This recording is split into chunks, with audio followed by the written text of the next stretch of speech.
year in the picks. Oh, did you clean up last week? I think I did. I didn't pay attention to remember the games. I thought in the moment that you had a good slate of picks. Just in the moment as you guys were wagering, I thought, yeah, advantage son this week, not advantage mom. Right. But, yeah. I don't think we kicked anybody out for saying suck at Clemson, did we? No. You're allowed to say suck at Clemson. I mean, there might be filters on the YouTube channel. That somebody was wondering about that. We aren't physically kicking you out for that. I mean, we can say suck at Clemson all we want. That clip, did it make it over? It is. Oh, we don't need it. I forgot. I mean, it's Clemson week. I didn't know if we were going to continue to use it. Oh, why wouldn't we? Oh, we will on Monday. That's what we're going to do. Oh, yeah. No, yeah. No, but the entirety of that clip was an all-time great, and people want to know. It's the old, yeah. We'll play the whole thing on Monday after. Yeah. Old Jesse Palmer. Furious Jesse Palmer. Yeah, that's a fun clip. Still is to this day. I love this card. I love this weekend. I'm too antsy. I'm too pumped up. I've been talking about it all week long, and I'm just ready to see the game play out. There are so many dynamics in this game. We've kind of gone over them several times throughout the course of the week. It's fun to do. It's fun to vet. It's fun to kind of go through all these things, because if you look at the game from a Clemson standpoint, you're factoring in a lot of questions about where is their head for this game, how excited are they to play this football game, are they locked in, are they focused, have they figured something out against Florida State's defense here that we haven't seen up to this point for them on offense through the first 7 games. For Florida State, obviously, which is more of our focus, it's can you continue this really positive stretch of football where you're making winning plays, you're playing hard together, you're clearly bought in, you have fought to get to a place now where this game absolutely means something. It's not just an afterthought the way we thought it would be when we were 0-4. This just felt like a funeral. Now it feels like a chance of a lifetime, because if you go up to Clemson and you add to their woes and you continue that stretch of football that I just alluded to, all of a sudden you're 4-4. And there would be 2 very different looking 4-4s, wouldn't there? There'd be ours and there'd be Clemson's, and they would look entirely different. We would be elated to be 4-4. We'd be talking about going to bowl games. We'd be talking about what are your chances? Seriously, what are your chances of winning out? Like, can you imagine that conversation? I don't, for a second, want to go down that path. But if you go on the road and you beat Clemson, and say, God forbid, you do it convincingly. God forbid you go up there and you win 27-10 and you dominate the football game and you continue and you run on that defense. Then I will come around to say, oh, we can run on anybody. Quite literally, we can run on anybody.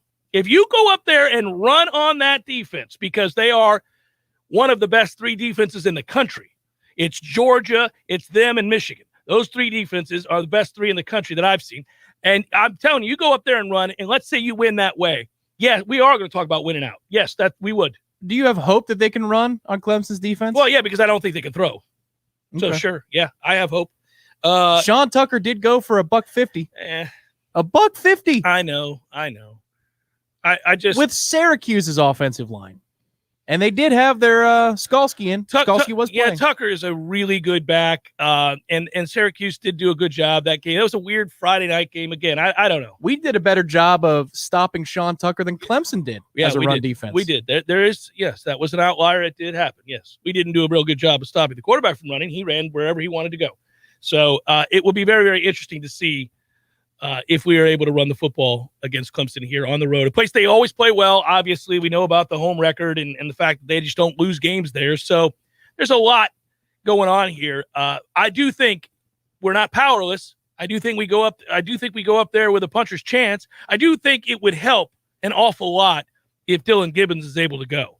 I am fearful that he is not. And if he is not, I do think it has a major impact on our ability to run the football, because he pulls and he's a major factor. We love to do that with our guards, and he is really good at it. So, buddy, I worry about that. What I find interesting just in watching Clemson defensively, and this might be a similar take to earlier in the week, but you can get to the edge against them. It's like the problem I have is if we run what we typically do, I don't expect even with Gibbons being healthy for it to be consistently successful because I'm worried about those linebackers shooting the gap, getting downhill and blowing it up before we even have a chance. Because think about how long it takes for those runs to develop. I mean, go all the way back to week 1, Ja'Shawn Corbin's long touchdown run against Notre Dame. It's, oh my God, that's a tackle for loss. Wait a minute, there he goes. There he goes, and he's gone. I don't know that we're going to have enough time in order to run the ball like we like to with our standard 2 or 3 looks, where you are running gap or you're pulling your guards, whatever you want to call it, pin and pull. There's a lot of terminology. But what I have seen is when teams are successful running the ball against Clemson, they get right out on the edge. And I put that in the second part of the third lang piece that's on warchant.com today. I wouldn't be shocked, especially seeing some of the formations we rolled out there this past week against UMass. It's vanilla, but you notice we had kind of like a double wing look. You had both tight ends in the backfield. No, I was like, I see you. And then on the goal line, you've got it spread out. It's the first touchdown. I forget who it was. It wasn't Rector, I don't think, but the escort for Jordan Travis basically whiffed on a block. But I feel like the speed option might be in play this week because when I see teams succeed running the ball against Clemson, it's to get to the edge on them. It's not necessarily to run between the tackles. And that goes against the reputation of you don't want to play a fast defense on the edges. It just seems like when they do give up chunk plays, it's more outside the tackle box.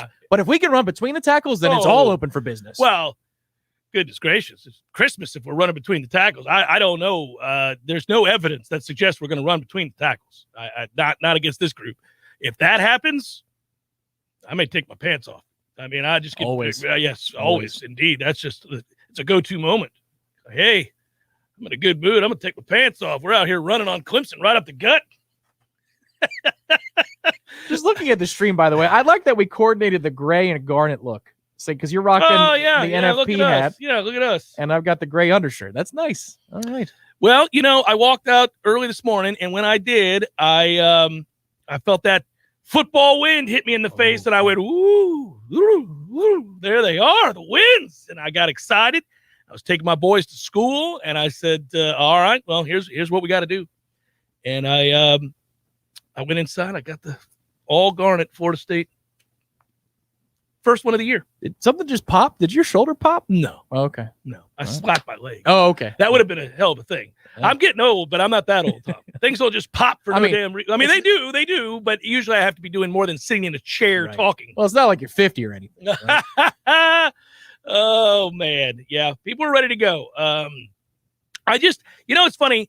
Against North Carolina, we said, I think we said it in passing at one point. We were talking about what would have to go right for Florida State, and we kind of commented about what we could do offensively. But when we talked about North Carolina's offense, one of the things that we said is, who knows, maybe somebody has a bad day. Maybe there's a couple drops. And it didn't happen, right? Because other people are allowed to play poorly. That was part of the scout. Yeah, that was part of the scout. Was. I mean, we actually said it. Because they did drop passes in the previous 2 weeks, and you're like, ooh, wait a minute now. They had some slippery hands, and we were talking about that.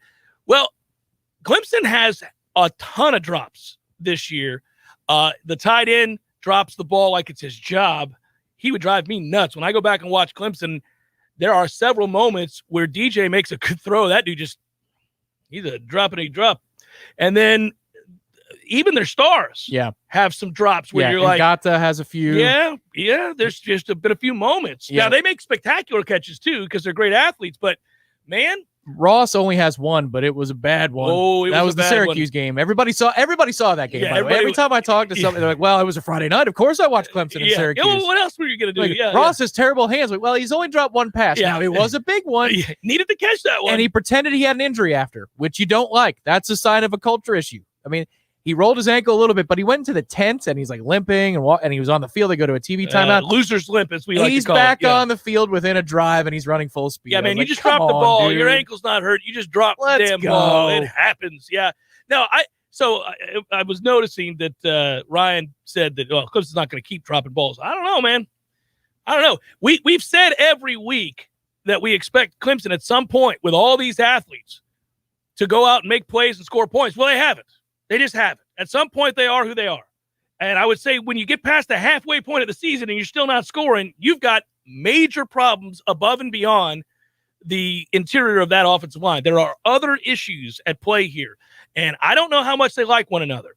And one of the ways, and we were talking about this before we got on the air, Tom, you and I were, while traveling in on a phone call, I said, they don't seem to like one another very much.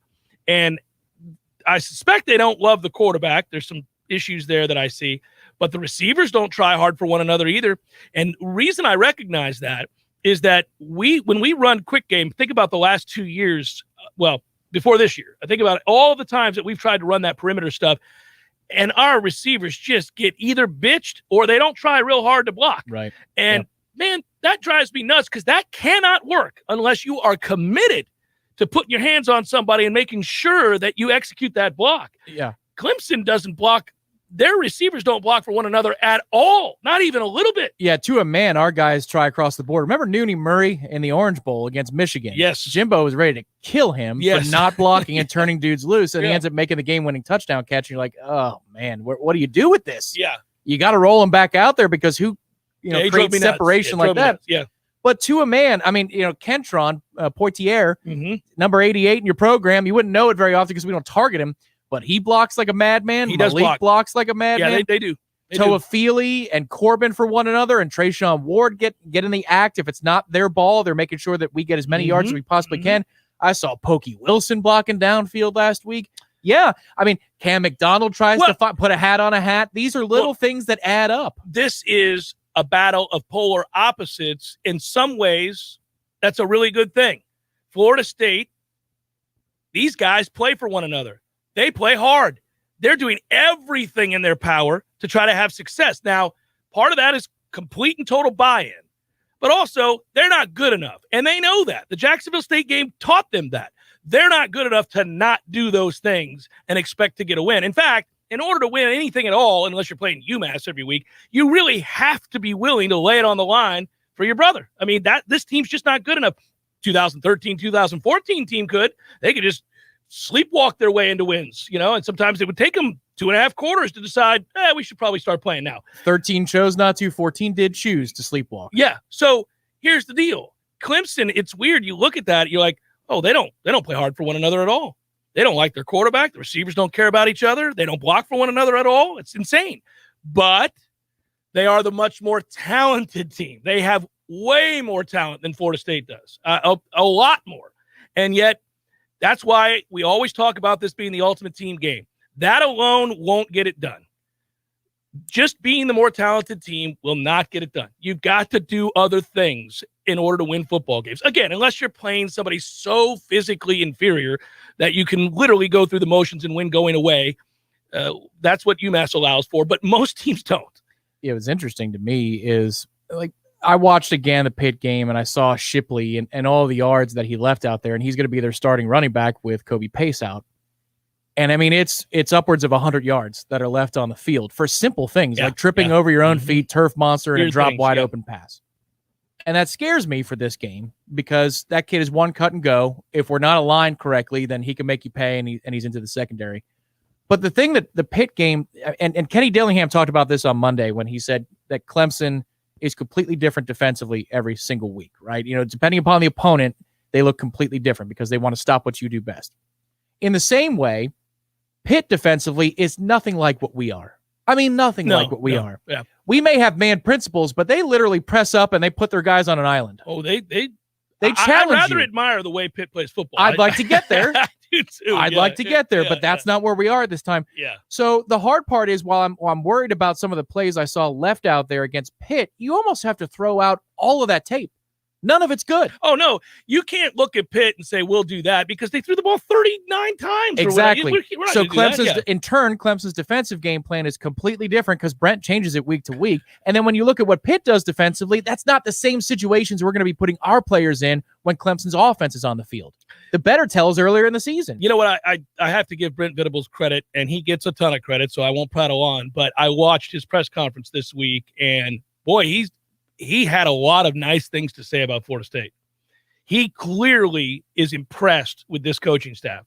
And it wasn't, just coach speak. He broke things down, talked about what he's seen that's different during the winning streak.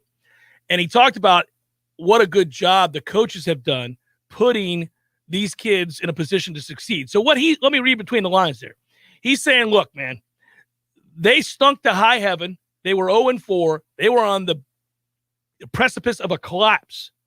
And then the coaches found something, and got those kids to buy into that something, and they have found ways to win games with guys that were the same characters who were 0-4. And that's good coaching. That's a turnaround mid-season. That means you got into their heads. That means you appealed to them, and also it means that you recognized, okay, we have this, we can do this. Let's stop trying to do all this other stuff. Let's just do this. Because he talked about how Florida State does what they do, but they do it really well. And so I think he was trying to send a message through the press to his players. Like, hey, man, I know you may look at the film and think, one-dimensional. They started 0-4. They lost to Jacksonville State. Great. So they pounded UMass last week, whatever. No, he was trying to let them know, no, they do this thing really well. This thing. Right. They do it really well. And it developed within the scope of that winning streak. Because we get to 30-plus points against Syracuse, which Clemson didn't, by the way. But we get to 30-plus points against Syracuse, and it doesn't look anything like how we played against North Carolina. Right. That's the amazing part. They found it from that week to the next. That week at practice, ding, ding, ding, ding, ding. This is how we have to win. Let's do this. Now, it also coincided with renewed health on the offensive line. So we can't get around that. Having those guys back kind of changed the outlook in the run game. And then they leaned into it more because they were back. And they went, we can do this. And Jordan Travis also got healthy. And let's not forget that, because this is a guy that was missing practice. Right. Yeah. And then he got healthy and ran with reckless abandon for the first time all year against North Carolina. That's the thing, that you can't have do-overs. I get that. I'm not even talking about Jacksonville State. But the game plan against Wake, you didn't have a quarterback. They were doing the quarterback shuffle. It was terrible. It was the hot hand plan. Maybe neither of them were healthy. I don't know. Yeah. But I would love to see this offense go against that Wake football team. I'm telling you, Wake is so beat up on defense right now. They just got done giving up 50-something points to Army. Yes, I would too. Now, I still think we'd give up a lot of points. Because it's possible. Yeah, I mean, I think they might score on us. They've got a little something there at quarterback and receiver. But I'm with you. And I've been one of the holdouts on that Wake game because 6 turnovers and 2 dreadful calls that screwed us when the game was still in full competitive formative moments. Yeah, I mean, it's unbelievable. But what are we doing? We're not going back there. Doesn't matter what happened back there. But it's okay, because what we're talking about is a team that, as we approach November, if it continues, I mean, provided November. Oh, that's right. Thank you. I should be fined. Yeah. Lee Sterling would hate me for not calling it November. We're going to have Lee here in a moment, but you can't reference November without throwing on Dover. He's got one Saturday and one Sunday left in October before we turn the page to November. But we're talking about a team that's approaching the back half of the season, and you might be able to talk about Florida State in a couple weeks like nobody wants to play the Noles right now. And who would have thought we would have been there when we were 0-4? Well, Florida State beats Clemson. This will get to be a kind of a talking point for the national shows. They're going to be like, because listen, who goes 0-4 and then turns around and goes 4-4 with the wins that we would have at that point? Now, only USF has done something similar, but they went 6-0 and then 0-6, right? It was beautiful to watch. Yeah, fell off a cliff in a heartbeat. It's the Jeff Cameron Show, 93.3 Real Talk Radio, Warchant TV. Real Talk 93.3 wants you to win $1,000. Why? Because money talks. Do you understand the words that are coming out of my mouth? Your next chance to win is coming up during the Jeff Cameron Show at 2 p.m. Listen out for the keyword, then click on the Real Talk Money megaphone at realtalk93.com. Money talks. Everything else can take a walk. Money, I just can't get enough. Leaky faucet, busted pipes, clogged toilet? M&L Plumbing is here for you. For all commercial, construction, and residential plumbing issues, call M&L Plumbing at 575-9393 or visit online at mnlplumbing.com. Hi, I'm Jeff, founder of Which Superior Sandwiches, and I'm here to tell you about our signature witch, the Wicked. Why call it the Wicked? Some say it's wicked tasty, some say it's wicked large. One thing's for sure, with oven-roasted turkey, ham, pepperoni, roast beef, and bacon, as well as your choice of 3 cheeses, it definitely takes you from wicked hungry to wicked happy in just a few wicked good bites. Only at Which Superior Sandwiches. On Wednesday, the Wicked is just $5. 5 meats, 3 cheeses, $5. Our partners at ISF know you want to do amazing things. You have big ideas and goals for the future. For over 40 years, ISF has focused on solving the future for state government through strategy.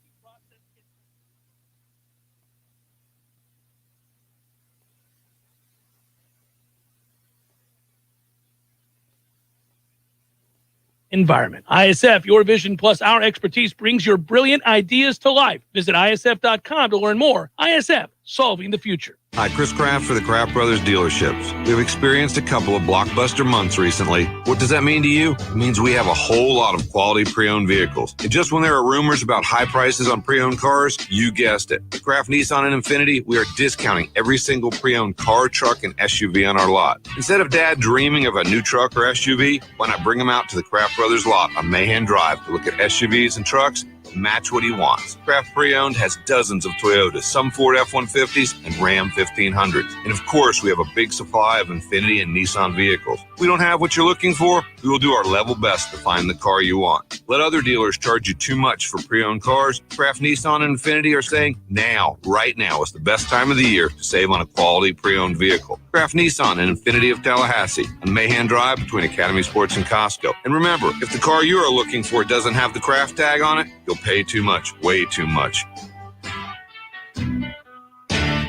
Applications, onboarding, payroll, termination. Business owners and managers, these are the processes that take away too much time from what you do best. But what if there was a locally owned, responsive solution that would charge you a fraction of the big national payroll companies? Sound too good to be true? It's not. North Florida Payroll Services is Tallahassee owned for nearly 15 years. And in that time, their prices have never changed. The reason North Florida Payroll Services can do that? Exceptional customer service that constantly evolves with the latest technology. From application to termination, for turnkey service for your payroll and HR services, trust a Tallahassee expert and save yourself time and money. North Florida Payroll Services. Online at northfloridapayroll.com.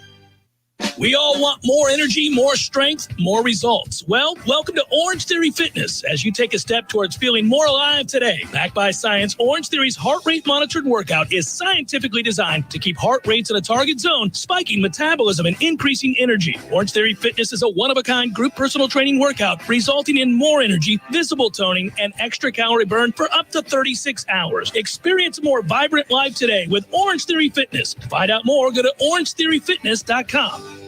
The Jeff Cameron Show, brought to you by Orange Theory Fitness. 2 Tallahassee locations, Midtown on Thomasville Road and Northside in the Village Common Shopping Center. Online at orangetheoryfitness.com.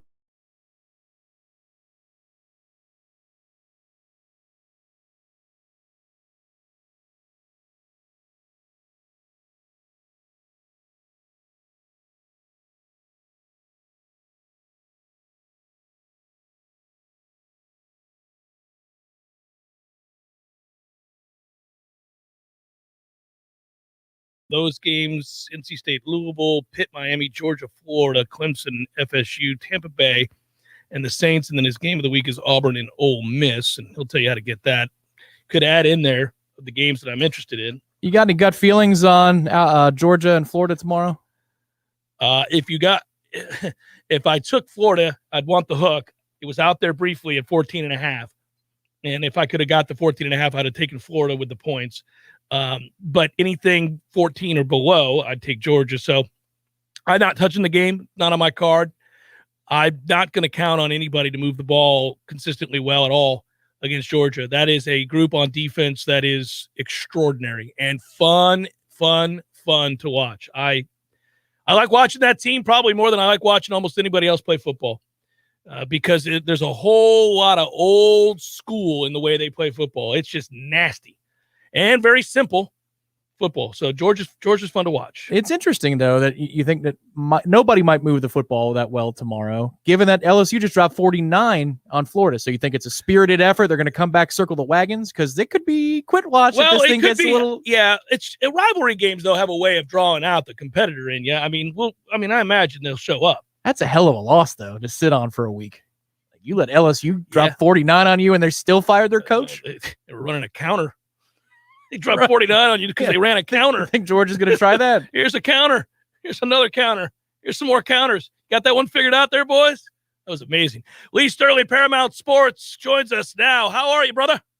I'm good. I'm better. Miami won a game. Yeah. It only took 7 games to play a decent game. That's it. Well, I was surprised by the quarterback play. Yep. I was also surprised that NC State decided to drop 17 passes. That was unreal. Right. I've never seen so many drops in a game. And why were they talking smack before the game? I don't know. It's weird. Why would you wake up Miami? Miami's Right. Sleepwalking. It's weird. I can't read Miami right now. They surprised me with the effort, but I don't believe in them. I think they would have lost if that kid didn't drop 6 passes. But they did play hard, so that's a step forward. So it'll be interesting. I want to hear your thoughts on that game in a minute. Let's start with NC State, who I think is a good team, and kind of laid an egg, obviously, taking on Louisville. Well, they always lay an egg somewhere, and then it usually snowballs. So I think they're playing a little above. They're playing as a team, and they don't have, except for that left tackle, they don't have many superstars. But they're going to play a Louisville team in Cunningham that is a player running and throwing the football.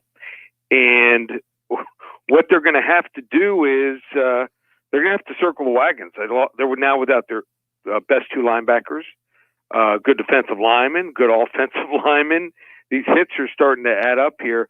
I don't see much difference in these teams here. I think this should be a 2.5, 3-point game here. I'll take Louisville. Wouldn't shock me if they win the game outright. Something like 34-30. Yeah, I was on the Louisville side too. I thought so too. That's too many points. That's weird. All right, so Pitt now, this line has moved all over the place. Originally when you sent out the picks, I think it was 11.5. I think it was down to 9. I don't know where it's at just now, but Pitt obviously a 2-score favorite against your Canes. Talk to me. Yeah, it's sitting at 9.5. So obviously some Miami money's coming in here. Mm-hmm. And Kenny Pickett. Do you know what kind of accolades he's getting there? If you look at Twitter, like every other tweet, when you type in his name, they've got his head on a Pittsburgh Steelers on Big Ben's body. Think about what's going on at Pitt. Right. So hockey, Sidney Crosby's hurt. The baseball team hasn't been good for 20 years. Yo, I'm a Pirates fan. I know. Right. Okay. And Big Ben, last year, I mean, it's painful to watch him. So right now, I mean, he's pretty much Dan Marino Jr. in that city. So, and there's not much difference in talent except for quarterback. Miami's won 5 of the last 6 games, and they lost that game when they were undefeated that year, and they went up there and they were like in a fog. They could show up. I think Miami has the same athletes as they do. They've got some talented Miami does underclassmen. They do some bonehead things sometimes, run into the kicker, late hits, things like that. But, that's Miami football, with these young kids. I think they're starting to grow up a little. I think Pitt wins the game 34-30, but I'll take the 9.5. That's going to be a war. Fun game to watch. All right, we get the cocktail party. Florida, as we were talking about before you came on, couldn't stop a basic counter. Georgia, I'm sure knows how to run that. It'll be a fun game, but is it a 14-point difference? Do you think JT Daniels is going to start this game? Well, I talked to a Georgia guy this week, and they were leaning in that direction, but that was early in the week. Yeah, that's what I'm hearing. Taking a lot of reps. I don't think it makes that much difference. Here's the thing. In the game last year, Georgia was up a couple touchdowns, and then Kyle Trask caught fire. So I think you got to throw the football here to be successful against Georgia. I don't know if you remember this. Georgia had 3 key defensive players out. Do you remember that? Yeah. And that they tired. They had nothing left in the tank. So if you have to throw the ball against Georgia, can Florida do it? I don't think so. I mean, he can't even decide on the right quarterback. I would have played Richardson week 1, week 2. Yeah. So I don't get it. They should have been fired up for LSU. That was the shoe game. They lost as a 23-point favorite in that game, and they showed nothing here. So could I be surprised it's a rivalry game? Yeah. But, Georgia's pass defense has allowed all 3 touchdown passes, 4 total touchdowns. They're 25-7 as a road favorite. Payback as a you-know-what. No Kyle Trask. No shot. Georgia, 38-17. Oh, I like it. All right, so Clemson's a big favorite over Florida State. That's been bet down to 9.5. Noles are on a 3-game win streak. Obviously, we've all watched Clemson's offense, which is dreadful and mysterious. Obviously, they're having a hard time blocking in the interior. Now, the defense is still an elite unit. How do you see this game playing out? The defense is elite, but there's you see a lot of guys walking around and hands on hips. I'm not saying they're not trying. There's just something different. I think some things are going on behind the scenes. I think Brent Venables wished he would have taken a job last year. I wish he would too. Yeah. But you know what? Just the whole aura of the program is gone right now. And I think, DJ, 4 TD passes, and we're past the half point in the season. How about this? I was looking statistically. Well, they haven't covered a game at all. That tells you how bad the season's been. But their offense is on par, believe it or not, with Rice's statistically. They're 117th in total offense, 115th in scoring offense. So how do you lay 9.5 points in that situation? Jordan Travis, he's playing with confidence. He looks like Charlie Ward Jr. I like FSU to win the game outright, 24-23. Oh, brother. Yeah. Make it so. Speak it into the air. Let's hope it happens. Tampa Bay taking on a familiar quarterback and one Jameis Winston. They'll do it on the road. Will the Bucs -5? What say you? All right, so I don't think either team has played anyone. Would you agree with that? Well, we played the Cowboys. The Bucs played the Cowboys. Yeah, okay. Since then, kind of an easy schedule. And very. I don't think the Cowboys had found themselves yet, even though they played fairly well in that game. It turns out, the Cowboys are top 5, top 6 team in the NFL. But I think without AB, I don't think they're the same offense. When he came back last year, I'm like, he's got nothing left. He's done. And now this year I'm watching him. Doesn't he look like he's like 27, 28 years old again? Yeah, he looks fast again now. That injury is troubling, but if he's getting right, then that's a scary proposition for defenses. And I think that hurt him. If they were starting Richard Sherman in the secondary, that just tells you how desperate. Richard Sherman was washed up 3 years ago. I mean, he couldn't move. If I'm New Orleans, I push the ball down the field, throw it up a bunch. I mean, they're going to commit pass interference 30-35% of the time. That'll give you some big gainers there. I think their defense is pretty special, the Saints is. So I'm calling for the upset. I know you don't want to hear it, but I like Tampa Bay to hang in there for a while, and I think New Orleans is going to wear them out, win the game 30-24. Be an interesting upset and a frustrating loss if it happens. Your game of the week is Auburn, giving a 1.5 to Ole Miss, I believe it is. And how can folks get that game? Just call 800-400-9741. We'll give them the game for free. 800-400-9741. And we're going to keep the special going. We started it last week for one more day. It's going to last until 12 noon. It's all 5 sports, college and pro football, baseball, the World Series, and playoffs were 12-3. At Covers.com, they have 37 baseball handicappers. We were under 500 at one point. We're number 2 right now. We're like 35 games above 500 since the All-Star game, and 12-3-1 in the playoffs there. Won both World Series games. Basketball in the NBA, I'm off to a 9-1 start. The only game I've lost was an overtime game where Charlotte blew it. And hockey, number 1 in the world. And UFC, we have a card that starts at 10:30 tomorrow, and also another pay-per-view next weekend. You're going to get 65 plays for a hundo. $100 bill. This is normally would sell for about $700-800 for all 5 sports. So you get everything, so you can try us out. And after that time, you decide which 2, 3, 4 sports you want to go with me. 10 days, we text you the plays each and every day. All 5 sports, $100 bill. ParamountSports.com. Hell of a deal, Lee. Be well, good sir. Enjoy the weekend. I'll talk to you soon. Okay, Jeff. All right, take care. Lee Sterling, Paramount Sports. Real quick. It's got, I had Louisville as well. They're playing pretty well right now. Well, the attrition for NC State is a real thing, too. That's something we'll talk about a lot next week, I'm sure. Yep. And then he has Miami hanging in there against Pitt. We'll see. He's got Georgia blowing out Florida. He's got Florida State outright winning against Clemson. Come on, man. I know that it's awfully hard in reverse this week. Like, a lot of fans will always think their team is going to win. And I'm, you want that to be the case, or you certainly always want your team to win. But when one of my teams is on the verge of perhaps being outright decent to good, and they haven't been, so that could be the Pirates, it could be whatever, right? I'm the last to jump on board. I think I've got the broken heart syndrome, right? And so I'm fighting this because I've had 4 or 5 people who are, they're not Noles, they don't care about Clemson, they're just football fans, or they root for a different team, tell me this week, like, oh no, I think Florida State's going to win the game. And I'm almost like, you shut your mouth. You shut your mouth with that optimism. Put that evil on me. Yeah, it's like I can't handle it. I've had 4 or 5 people who again, no reason, just, and they just say, oh, no, just watching the two teams, you can tell Florida State's going to go up there and win. I'm like, what?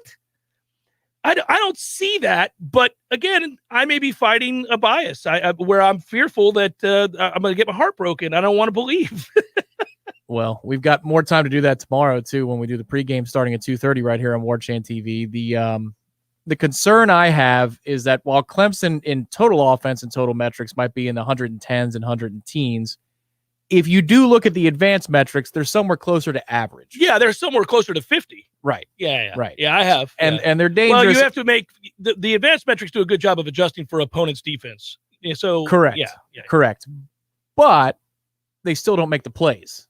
So at some point the result does become the story, not the process, because their process looks like they should be scoring a hell of a lot more. And you just don't want them to be the time bomb that goes off tomorrow. That's my one fear about this game. Is that they get it all together here. But belief matters, and they don't believe in each other. Let me tell you something right now. If they get it together for this game in a big way, yeah, Adam's done. He's coaching for his job tomorrow.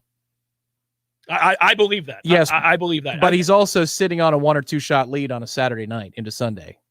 He'd have to blow the lead. He's ahead of the curve. Right. He's come around. He is not in danger as we speak right now, I don't believe, of being fired.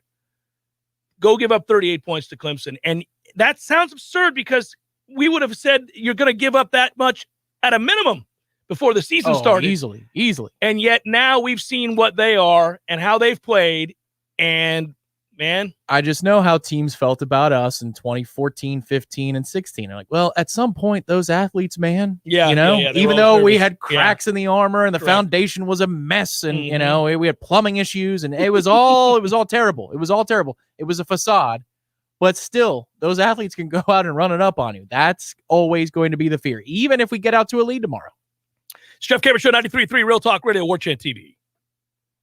Your local news now. The state of Florida is suing the Biden administration over its coronavirus vaccine mandate for federal contractors. The lawsuit was announced Thursday by Governor DeSantis. The lawsuit alleges the president does not have the authority to issue the rule and that it violates procurement law. DeSantis has vowed legal action over federal vaccination requirements and fought masking and vaccine rules implemented by local governments. Biden has argued that the mandates are crucial to bringing an end to the pandemic, but Republicans nationwide have opposed the vaccination requirements and have threatened to bring similar legal challenges. A Tallahassee woman was killed after a car slammed into a tree in Gadsden County Tuesday night. The crash happened just before 10 p.m. Tuesday at the intersection of Martin Luther King Boulevard and Brickyard Road. The woman was driving east on MLK Boulevard and failed to stop at the intersection with Brickyard, going off the road and hitting a tree. The 29-year-old driver was pronounced dead at the scene. Investigators say she was not wearing a seatbelt. This is Rachel Lene with your Real Talk 93.3 local news update, brought to you by Macklemore Systems, Tallahassee's go-to Mac store. Check them out online at McKemoreSystems.com.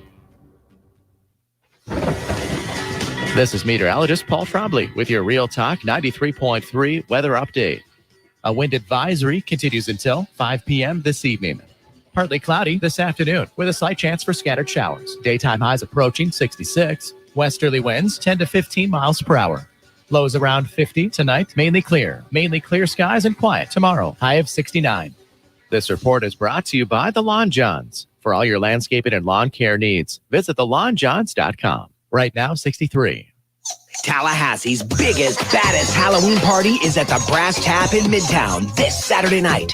Enjoy the costume contest for a chance to win $500 in cash. Registration begins at 8 and the contest kicks off at 9 with a live DJ. Bring your friends to cheer you on. $4 zombie shots, $5 pumpkin beers, and tons of spooky specialty cocktails to choose from. Don't miss the fun at the 8th annual biggest, baddest Halloween party at the Brass Tap in Midtown. If you weren't the owner of Gordo's and all those wonderful restaurants, Eddie, what would you be doing? I think I'd want to be I don't know what I'd want to be, a boat captain or a cowboy. You know how to use a lasso? No. You'd have to do that if you were a cowboy. Yeah, but I've never even been on a horse. It's not my place to be on a horse. I agree. And the horse thanks you. Gordo's, bringing the flavor and flair of Cuban food to Tallahassee since 1996. It's Congressman Michael Waltz on the Greg Tish Show. Good morning, Congressman. How are you doing? Hey, doing well. Again, just what you have to go through day in and day out. I don't know how you have hair left, or like Matty Rowe, just completely bald. Hey! Sorry. And the irony of it all, the progressives are the tail wagging the dog. This whole bipartisan White House is a joke. We're just watching them, eat their own. The Greg Tish Show, Monday through Friday, 6 to 9 a.m., only on Real Talk 93.3. The Jeff Cameron Show is a production of the Warchant.com Multimedia Network. Check out Warchant.com today for the latest news inside Florida State athletics. That's Warchant.com. Now, back to Jeff on Real Talk 93.3.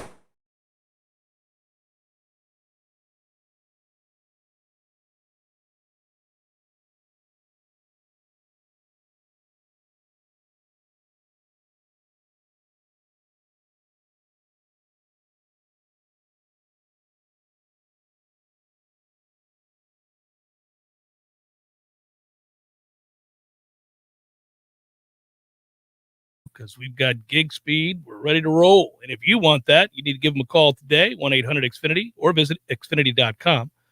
Just drop into an Xfinity store for more details. There you go. That's the good news about any show you see, whether it's the Sunday Smash, which will be at 6 p.m. this weekend, 6 p.m. on Sunday for Halloween. We have a special graphic for that as well, where I saw you retweet that earlier today. Yep. Or if it's the post-game show after the game, or it's a pre-game show tomorrow at 2:30, where we have updates from the stadium. We've got the staff up there, Clemson. They're en route today. Safe travels, everybody. Yes. It's all powered by Xfinity's internet. If we didn't have that, we'd be buffering. We'd sound like crap. The comment section would get very angry very fast.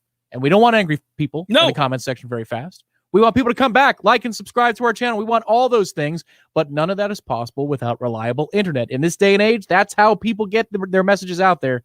And we're thankful to Xfinity for powering our home entertainment experience. 2:30 tomorrow, Warchant TV. What's your beverage of choice at that point? Oh, it'll be a waterish beer, something light. Oh, well, I got a post-game show to do, man. And you never know. Those nerves might kick in. And I've been a fan for a long time and not had post-game duties. What happens is one beer becomes 3, becomes 7. Oh, it happens, and especially if you have a chance to win. Because it's a nervous habit. You're just like, oh my God, 3rd and 6, get off the field. Ah! Yeah, you don't need that. So it's going to be easy breezy. And hopefully we have some victory beverages on Sunday. Yeah, you could quote, pseudo quote Jameis there. Michigan State at noon will start the day for me, by the way. I'm going to be watching that game very closely. I'm interested in that game. It's been fun to watch. That wasn't on your card yesterday. No, but I mean, I don't put all of my games on the Redemption Thursday card. I put 10 that, I may have, what if I have 25 bets? Can't put them all out there. He's holding out on you folks. He doesn't want you to move the line. And also, there are other types of bets. I was desperately searching. You know what? I'm so glad I trusted my instincts, my gambling instincts last night. I knew that for whatever reason, I hinted this to you yesterday. I'm like, man, I don't know. Aaron Rodgers is going to show up. I don't care who the hell he's throwing to. He's going to show up. And so I did not mess with the Green Bay Arizona game last night, and I saw a lot of people had Arizona as part of a 2-team teaser because Green Bay was banged up. Arizona's played great coming into the game, and they teased it down to 0 so that you only had to win the game. And look at that. Your teaser has been blown to bits. That's a tough beat, though, if you play the teaser and it's a straight. Well, I mean, they're in the red zone. What are we doing here? AJ Green's got to turn around. That's a good throw. That's not on Kyler. That's on the receiver for not knowing what the damn play was. That's true. I'm just saying it's not a bad process bet when you have the ball in Kyler Murray's hands. I don't bet against Aaron Rodgers very often. I don't know why you would. Why would you do that? But You're just putting yourself in a terrible position. If you're in a teaser situation, it's a half point. But so you don't picking have to winner. tease that game. You can pick other games. Don't tease a game involving unless you're teasing it in favor of. I mean, I did that just a week ago. I teased Green Bay down to just having to win the game against Washington. But I'm going with them. I fully agree with you when it comes down to betting Arizona -6.5. Like, that's stupid, right? The play, you either need to have conviction to play, Green Bay on the money line last night, or you have to be wrong and pick the -6.5 for Arizona. But if you tease it down, that's good process right there. Aaron Rodgers didn't pick off that pass. No, but what I'm saying is that they were still in the game either way. So I'm not doing that. That game was going to be close all day long. I'm not doing that. I'm picking these games where this is going to be an ass beating. I'm teasing down that that's the goal of teasing. Yes, let's go out there and just beat that ass. I've got it at nothing, but don't tease a game where you're kind of like, well, because if you think they're going to, I would have just bet them outright if I had to bet it. Meaning Green Bay. Yeah. I would have just bet them. Yeah, that's what we said yesterday. It's like if you're gonna, if the you're biggest thinking value, the value is just betting Green Bay on the money line. right? If you can get plus 220 with Aaron Rodgers, you take plus 220 with Aaron Rodgers. That was the value in that game. There was no other value. That was the one, and I didn't bet it. Period. I didn't take advantage of my own advice, and I wouldn't have liked to bet that game because I'd have been sitting there nervously. But and Thursday nights is so damn weird. I mean, look at Thursday the pass games distribution. Are always weird. It's like Aaron Rodgers played well, but look at the numbers. It's like, what an ugly game. Yeah, but at least we had two teams that are legitimately good playing an exciting game at the end. And a lot of times those Thursday night games, you're like, ooh, got a little Houston against the Jets, do we? Well, yeah. Isn't it like Colts Jets next week? Yeah, I mean, it's like every time you look up, you're like, well, that ain't going to get it done right there. That's a toughie. It's the Jeff Cameron Show, 93.3 Real Talk Radio, Warchant TV. Hey guys, it's Greg Tish here. If you know me, you know how much I love to grill, smoke, and cook outside. With the holidays just right around the corner and the cooler weather, there's nothing better than a backyard fire pit or a custom outdoor kitchen. But where do you start? Well, you start at Hearth and Patio of Tallahassee. They have everything for gas grilling, charcoal, standalone grills, built-ins, custom kitchens, unique high-end fire pits, and you can even build your own pizza oven. And don't forget about maintaining your indoor fireplace. If it hasn't been used in a while, it's a good idea to have Hearth and Patio come take a look at it to make sure it's safe to use. Or you can replace the whole thing and transform the look and style of your room. If it has anything to do with fire, you need to call Hearth and Patio. Write this number down. It's 727-4282. That's 727-4282. Or you can always check out their website to view all their products and services at hearthpatiotallahassee.com. Parker Brothers Roofing says don't play games with your roof. Protect your home and your family. The Parker Brothers tell you the truth. We'll fix your roof, cause it's what we do. With quality, integrity, and pride. Parker Brothers Roofing, professional every time. Stay safe and dry inside. Getting your roof inspected can save you thousands of dollars in the event of a major storm. Not to mention the peace of mind knowing that you and your family are protected. At Parker Brothers Roofing, we make it easy with free estimates, affordable financing, and professional installation every time since 1995. Call 656-8112 or visit parkerbrothersroofing.net today. Parker Brothers Roofing, professional every time. Stay safe and dry inside. Barry knows cool. He's keeping you comfortable. This is Kyle, service manager from Barano Heating and Air. Schedule an appointment from your mobile device to learn about our Total Comfort Service Program. With guaranteed same-day service, 15% off necessary repairs, and $25 berry bucks to use towards air filters and other products. Turn to the experts at Carrier and Barano Heating and Air. Any day, anytime, anywhere. Online at baranoac.com. Florida license CAC 1816-186. There's fun to be had every night at the Corner Pocket. Take home prizes on Trivia Tuesdays and Beer Bingo Thursdays. And kickstart your weekend with Martini Fridays. Plus happy hour runs every weekday and game day specials every time the Noles take the field. Watch all the best games at the Corner Pocket's Vegas Wall, featuring 560 inches of flat screen TV heaven. Oh, really? The best food, the best drinks, and the best place to watch all the games. Tallahassee loves the Corner Pocket. The Jeff Cameron Show, brought to you by Orange Theory Fitness. 2 Tallahassee locations, Midtown on Thomasville Road and Northside in the Village Common Shopping Center. Online at orangetheoryfitness.com.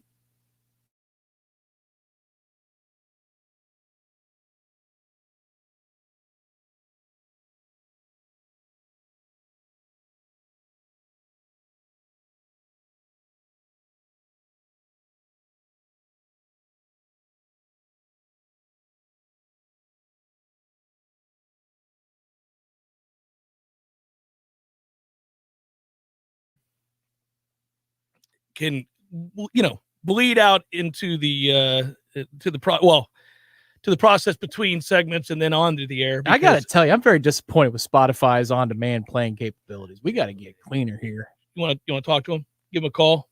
Say, hey, Spotify, get it together, guys. What are we doing? Let me call 1-800-Spotify's. Hey, what's with your play button?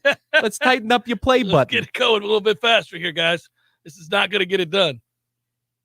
Yeah, I'm looking at 17 points a game, basically. That's what Clemson scored. It's unbelievable. They're finding ways. They're finding ways to not hit 20 in regulation. Yeah, Ryan said before that he's the same way. He's like looking at this game, and he doesn't want to believe either because his heart's been broken. Mine has too. I wonder if I'm not seeing this game as objectively in the right way.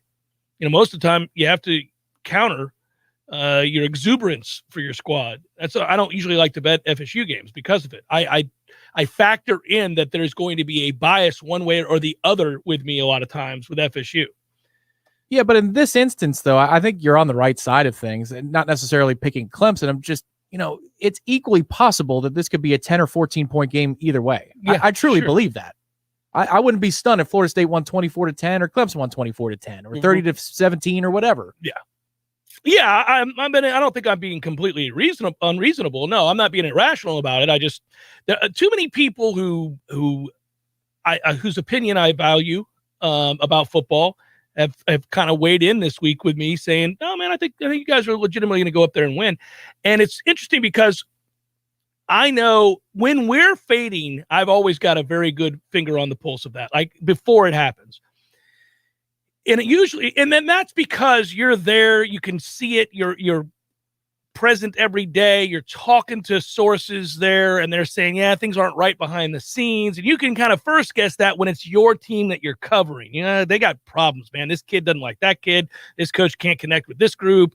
They've got problems in the offices, and the coaches are infighting and all that. When that sort of stuff starts happening and you cover the program, it's a lot easier to say, oh, no, man, there's going to be some surprise losses this year. You watch. I don't have that at Clemson. I can't know that. I'm guessing it because it looks awfully similar to something I've seen here. And I sure hope that's what's happening there, but I just don't know it. And that's why I almost refuse to believe what I'm seeing with them. What I find interesting just in watching some of the games, not named Pitt, because again, Pitt doesn't do the same things. They're not going to generate similar looks. Looking at Georgia Tech and Syracuse principally. I'm seeing things that are wide open that I believe we can hit, that Clemson's giving up, that their defense just misses on. And I'm thinking, man, can Jordan make that throw if it's that wide open? I think he can. If it's that, I'm not talking about a 50-yard bomb. I'm talking about a 15-yard slant that might go for 45 or 50 yards.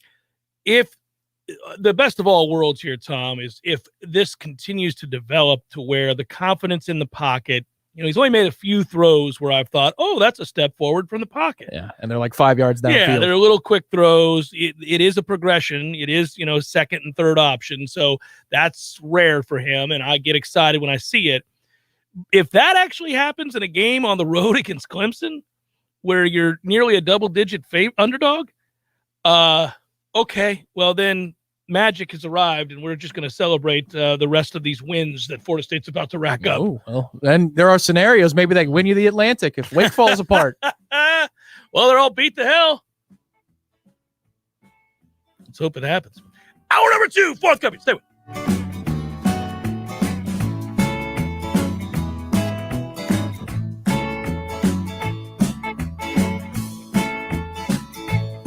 Talk 93.3 wants you to win $1,000. Do you understand the words that are coming out of my mouth? It's time to win some cash. And here's this hour's keyword. Spend.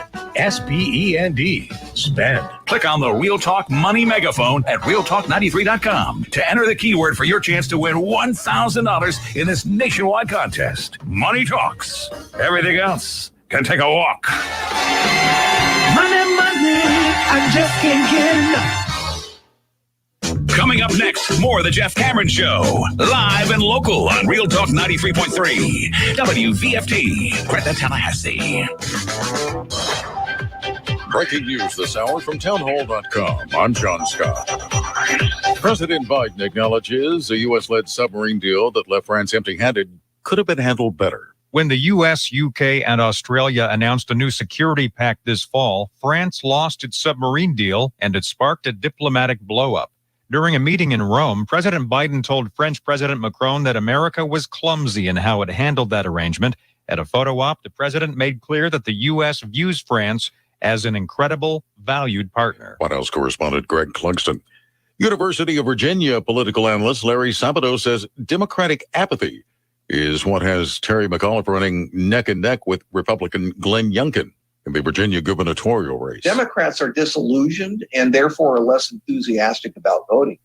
That is really entirely the reason why this is tied. Analyst Larry Sabato. Also at townhall.com, thousands of New York City employees refusing to get COVID-19 shots. That's despite an upcoming deadline. Rita Foley has more. Come Monday, they'll have to go on unpaid leave. And that could mean piles of uncollected trash, firehouses shut down, fewer police and ambulances on the street. Workers who don't comply will be put on unpaid leave starting Monday. Sanitation workers appear to be skipping garbage pickups in protest, and the city's police union went to court to try to stop the vaccine requirement. Mayor Bill de Blasio is not backing down. He says if we don't stop COVID, New Yorkers will die. I'm Rita Foley. The National Weather Service warning the mid-Atlantic region could see one of the biggest tidal floods in the last decade or two as heavy rain and winds pummel the region. The flooding could affect all of the tidal shores in Maryland, Washington, D.C., and Northern Virginia. Stocks lower. The Dow is off 29 points. The NASDAQ down 85. More on these stories at townhall.com. There's one box that you'd run back into your burning house to grab. It's the box filled with your videotapes, film reels, and photos. Those sentimental, meaningful, irreplaceable moments. Hi, I'm Nick Mako. And I'm Adam Baselogger. We started Legacy Box over a decade ago so that we could help families save their memories from being destroyed by floods or fires. And it's not just natural disasters, Adam. Every day, videotapes and photos are slowly fading away, decaying, neglected in closets and attics. Digitizing your old media stops fading, and preserving those recordings means they are safe forever. It's like magic, converting your shoebox of memories into digital files, ready to watch and share. It's the only way to ensure your legacy is safe for generations. That's why over 1 million families have already trusted Legacy Box. Legacy Box is simple and easy, it works, and is safe. We'd love to preserve your family's collection. Don't wait, the risk is too great. Visit legacybox.com/LBox to save 40%. That's legacybox.com/LBox to get started and save. legacybox.com/LBox. Clean, renewable energy means fresher air, healthier residents, new green jobs, and a stronger, more resilient community. How we get there is up to you. Share your input today to help shape the Tallahassee of tomorrow. Take the Clean Energy Survey at talgov.com. Your body is a masterpiece designed to heal itself from within. Learn how to maximize your health by tuning in to Phenomenal Health with me, Dr. Ryan Finn. Saturdays at 2:30. Experience true health today and call Finn Chiropractic at 386-7700. We all want more energy, more strength, more results. Well, welcome to Orange Theory Fitness as you take a step towards feeling more alive today. Backed by science, Orange Theory's heart rate monitored workout is scientifically designed to keep heart rates in a target zone, spiking metabolism and increasing energy. Orange Theory Fitness is a one-of-a-kind group personal training workout resulting in more energy, visible toning, and extra calorie burn for up to 36 hours. Experience a more vibrant life today with Orange Theory Fitness. To find out more, go to orangetheoryfitness.com.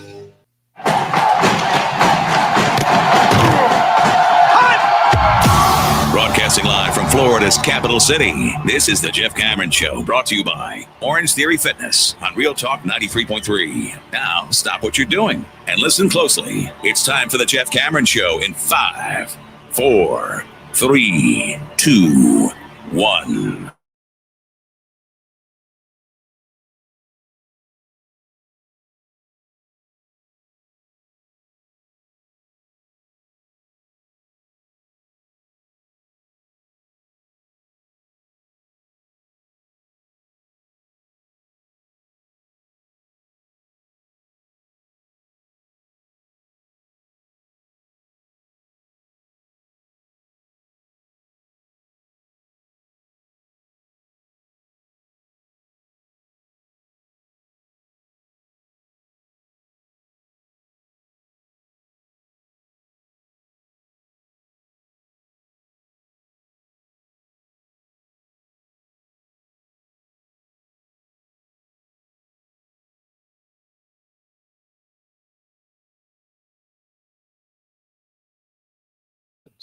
That's not good radio, Tom. It's not what you do.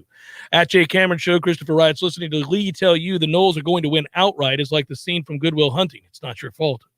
Lee, your Noles are going to win outright. No, it's not your fault.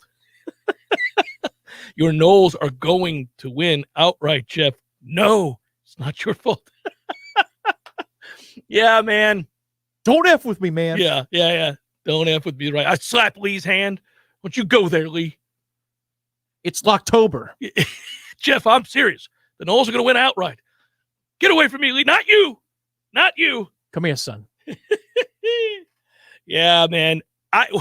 It would be, I did lay out there this week the possibility, because when a psyche is fractured and when a team is in disarray and when they no longer believe or their goals are off the table, you do see collapses all the time. They've happened here. They've happened in a lot of places. Hell, annually at Miami, they happen. So, we're used to seeing this go down.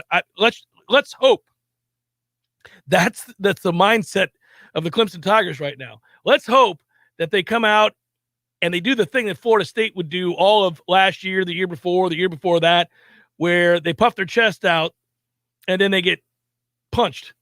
And next thing you know, it's you're like, so you guys are serious. Like, hopefully that happens. Like, Florida State's like, no, man, we're here. It's 4-quarter game today, baby. Are you ready to go? Oh, you're not. Oh, we're just going to beat that ass then. That would be, Yep. You want to see be still my beating heart. Now, of course, this was at the end of this particular fictional thing, but you want to see the look in their eyes that Apollo Creed had in Rocky in the 15th round, the first movie, where he gets up and he looks at him like, you are still alive. To be kidding me. Yeah. You're not dead? Yeah. I thought I killed you. Like, literally, I thought I killed you. Yes. And you're standing there. That's what we need to see in the eyes of Dabo tomorrow. Oh, my God. Look at these punks. Yeah. Well, we've been down for so long, it's hard to believe it, but maybe we'll see it. Maybe it happens, and if that happens, then, man, happy days. Because one of the things, and I hearken back to the beginning of the season, and I go back to camp, and we talked a lot about, look, this is not a very talented team. That it was disheartening when I first started watching practices because I thought, man, we're so far away. But I came around and I said on the air, I'm in for the climb, whatever you want to call it. I'm in for that because you don't really have a choice. It's something to look forward to every week. And even though I know that we're a long way off from being elite because we don't have the players, as long as I see growth, as long as I see real buy-in and effort and guys playing hard for one another, well, those teams are always eminently likable. I mean, I even like it when I see it out of teams that I don't care about. When you watch somebody begin that climb, when you watch a team buy in and decide, you know what, we're not going to run from this. We're going to bond together. We're going to galvanize and play hard. And, we know we're not elite yet, but we'll take that step and we'll work hard together. Well, those are the kinds of teams I always want to see rewarded. I always want to see those teams, have something done right by them, and I told you at the beginning of the year that this team needs something good to happen to them because the buy-in was there, and then it didn't happen for them. They lost that game against Notre Dame, and they played so hard, and they could have walked out of there with a win just as easily. One bad snap basically cost them that game, I think. Yeah, the third down. The third down, right? And so then they lose that game, and you're like, well, okay, they played hard. Maybe they'll get their reward for the buy-in in the next game. They didn't. And then we began to panic. And then it's like, okay, well, yeah. Now I wonder how long will they stay together? How long? Because at some point, results do matter. We talk so much about process, but at some point, you got to win a damn game. The fruits of your labor, you've got to have something to show for it. And at 0-4, we were legitimately concerned that, you know what, this may never get off the ground. And you begin to really kick around in your mind the possibility that a really good coach is never going to get traction and he'll be out of here. And that can happen. We've seen good coaches go places, and it's just for whatever reason within that little window where you need to have some success for proof of concept reasons, it doesn't happen. And then the losses begin to mount and the message gets dulled and you're like, oh, I think that guy's a good coach. It's just not going to work for him. He's going to have to leave. And then he does. And he goes somewhere else and they have success. And you're like, see, that could have been us. That could have been them. That could have been, I was beginning to kick around that in my mind. Like, I think Mike's a good coach, but you do have to win some games at some point. So why do I bring all this up? Well, right when we thought I don't know. It's not going to happen. This is going to be another lost year. They can't afford to fire him, but he's basically going to be maybe a dead man walking for a season. That's no way to live, because then your recruiting goes to hell in a handbasket some more, and you're even further in a hole. And then we get these surprises. We do get the win against North Carolina on the road, and it's not fluky. It's not fluky at all. It's screw you. We're better than you. We're going to execute. We're going to play harder. We're going to play smarter. We're going to out-coach you. We're going to be more physical than you. That happened. And that was a eureka moment, that buy-in was still there, and that fight was still there, and they were rewarded rightfully for it. If that happens again tomorrow, I mean, at no point in my lifetime would I ever be more over the moon for a 500 record through 8 games. I can't, we would be talking about this team as if they're 8-0, not 4-4 if they beat Clemson tomorrow. Well, do you expect them to play hard and play well tomorrow by their standards, which again are limited? They're limited. So if you can remove from the scoreboard just a moment the bug in the lower part of the screen, and you're just watching us play, because I fully expect us to play hard and play well. I do expect us to play hard and play well. Of course, I expect us to play hard and play well. There'd be no reason for them not to. They believe. They certainly believe. That's an opinion change, though. That's an important thing, because we go back to camp, and I remember on the precipice of the season, we both said they're going to be better. It's just a matter of to what degree, and what does that actually mean in the wins and losses counter. But they're a better football team they were in the spring. There's they're no a better doubt football team they were. But the problem is the great sin of the Jacksonville State loss is that you gave yourself no margin for error, and or people lost faith. Well, and you're wondering about this team losing faith. Right. And, Ira said it on Monday when he came on, that in a way they might have. But their buy-in was still strong enough to overcome that. In a way, it shows you how bought in they really were, that they came back out of it after a first-half performance against Louisville on the heels of losing 3 straight.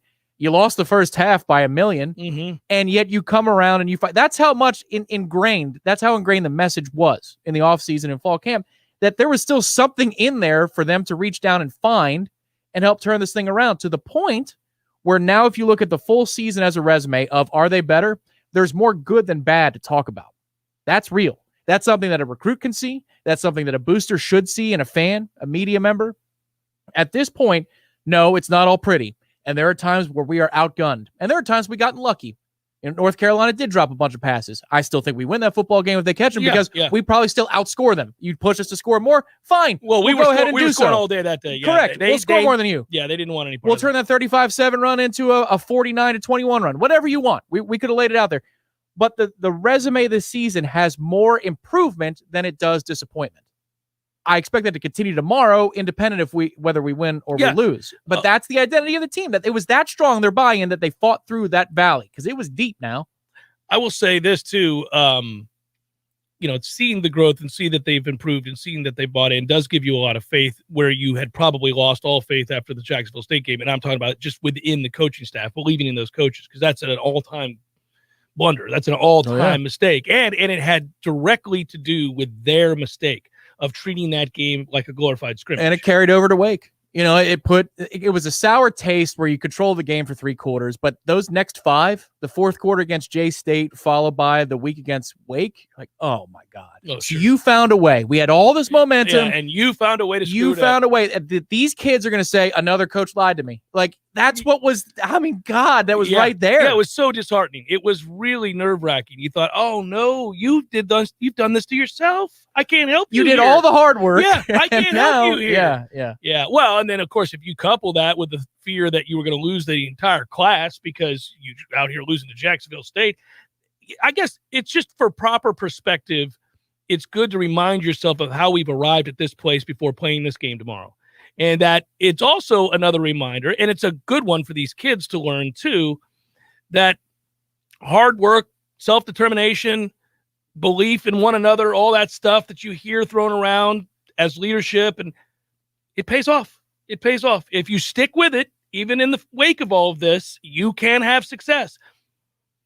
Because I'm sure there are plenty of members of that team that weren't real sure they were ever going to see any sort of success. I mean, It's been a long time. You needed those guys to be emboldened by that as well. And I can't thank Jermaine Johnson and guys like him, Keir Thomas, enough for the work that they continue to put in. I mean, you think about a Jermaine Johnson, it's a one-off. He could have been looking around like, what have I done picking this place? You know, and he didn't do that at all. Right. Didn't do it at all. There's a press release on a Tuesday after the Louisville game. He's like, you know what? I put enough film out there. I'm good. You know, I appreciate Coach Norvell. Like, you could have seen that.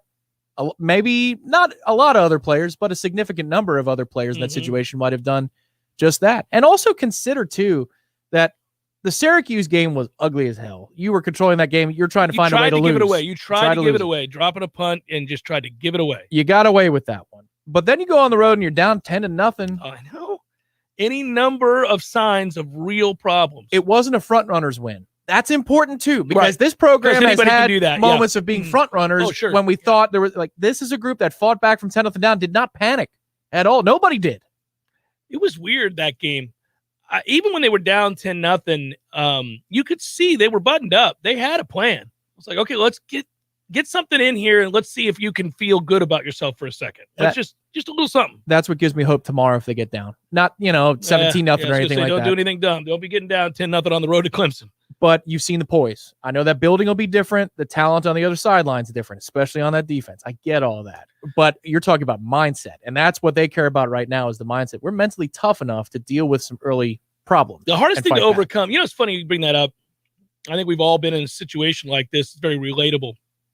In athletics, if you play long enough and you play a bunch of different sports, you end up coming across people that just hit different, if you will. And I mean, literally in the case of football, and you come across guys that are like, there's fast and then there's, that kind of fast. And those moments are always funny. But if you're on a good team and one that believes and has poise, you overcome the moment that your breath is taken from you. And I think there'll be a moment tomorrow where Florida State is that Clemson defense, those are different dudes. Those are different dudes. But because they're poised, let's hope that moment when their breath is taken away for half a second, they just, okay. Well, we're going to have to do things differently here. I mean, I remember laughing for years ago when I was in school. Bradenton Southeast was an elite power in the state. And we played them my senior year and beat them. But they scored the first touchdown, and they had a kid at running back. I can't remember his name. He ran past me, and I was like, oh, okay. Gonna have to take different angles out here tonight, I see. I mean, it's those moments that you recall, but if you're good and everybody around you is good and everybody stays calm, you're like, okay. Eye opener. Sure. Play a little different here today, boys. Just okay, it's a little bit different. I remember 10 years ago in the very building we're playing in tomorrow that one Mike Harris was taught a lesson by a guy named Sammy Watkins, yes, I do believe. He got basically undressed. That was embarrassing. He did, but you know what? Mike didn't let that ruin his career. No. He fought back. We had a chance to win that football game. He was like, all right, a little bit different out here today. He's got some hand strength to him. Okay. Goodness. This guy's got a little something out here today. Well, can you imagine what that kid for Louisville thought when Jalen Ramsey came up and just punched him in the face while he was trying to block him? That's one of my favorite plays ever. And it should have been a penalty on Jalen Ramsey, but he just walked up and went, no, man. We're not doing that out here today. Yeah. This is, again, I don't like the guy, but it reminds me of a different time. This doesn't have much to do with athleticism, just beating other athleticism with sheer strength, but it's just violent and ridiculous. You remember when Antonio Brown stopped the punter? Oh, yeah. Like he karate kicked the punter in the chest? Yeah. What are you doing, man? He's trying to hurdle him, and he didn't have the hops to do it. Yeah. But I just remember that going, what is the punter thinking? They're like, what? I'm in perfect position. I didn't plan to get karate kicked in the chest. Me in the chest. What is this? Yeah, man. I love watching when you witness the, that's different moment at every level. You can see it on guys' faces in any game. I think George is probably more responsible this year for, than any other team in football. Arkansas rolls in there. Oh, buddy. Top 10. Oh, my. Yeah, I love the moment. I'm watching it. It was on the goal line play where the lead, the fullback, who's the defensive tackle, comes through or the tight end, who just plants two dudes. I was like, that guy just had an moment. Yeah, this is different. Meanwhile, it's like a death metal concert with 100,000 people. Like, what is this? Yeah. This is different, man. Yeah. It's a hell of a moment. It's a funny thing when it happens. It's not cool when it happens to you, you have to get your wits about you. Yeah. But we've all had it happen, either in Sometimes an your individual advance- sport or a team sport where you're like, okay, all right, gonna do things differently out here today. I can tell you in some matches I played in high school, I'm like, oh, that's a lucky shot. And the kid pulls it off 3 other times where he's like slicing it around the tree from 140 and he sticks it at 20 feet. I'm like, oh, so that's just who you are. Yeah, you could just do that. Sometimes you're Vance McDonald, yeah. sometimes you're Chris Conti, you know? You got it in the bag, do you? You're just that's a go-to shot, is it? Okay, yeah. You'd rather be in the trees. Yeah. It's the Jeff Cameron Show, 93.3 Real Talk Radio, Warchant TV. Whitten Glass has been taking care of families since 1945. Experienced, reliable professionals who offer only the best, like Whitten's top-of-the-line bath enclosures. Eye-catching storefronts are a specialty at Whitten Glass, and they provide precise installation. Whitten Glass, Tallahassee's first family in glass. Online at whittenglass.com. Call 850-222-5781. Let me tell you what T-Spark stands for. It stands for strength, commitment, teamwork, and heart. We don't ever quit until we've got nothing left to give.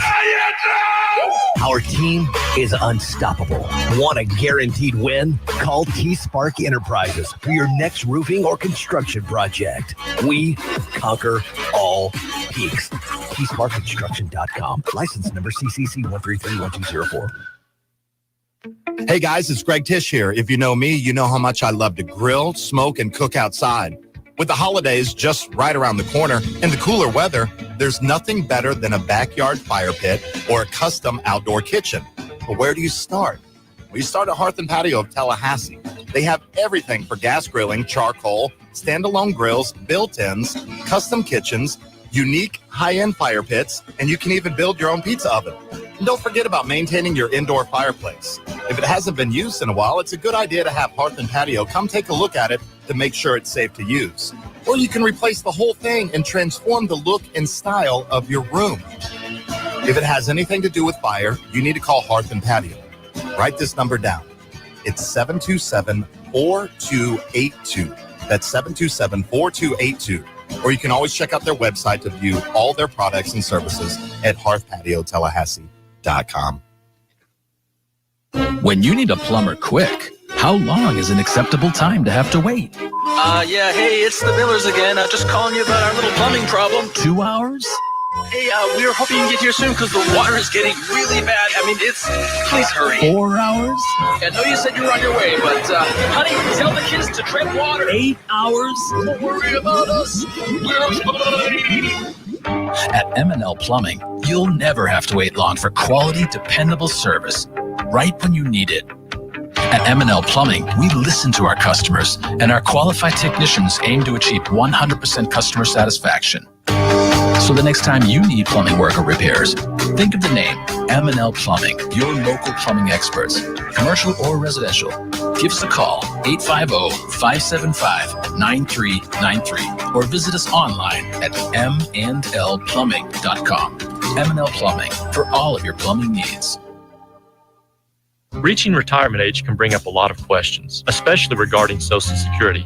In 2021, roughly 65 million Americans will receive a monthly Social Security benefit, totaling over $1 trillion for the year. Do you know how to maximize your Social Security? This is Craig Collins with Collins Income Tax Solutions, and I can help. Contact me today to schedule a free consultation to learn how you can get the most out of your Social Security. Find me online at collinsincometaxsolutionsllc.com. That's collinsincometaxsolutionsllc.com.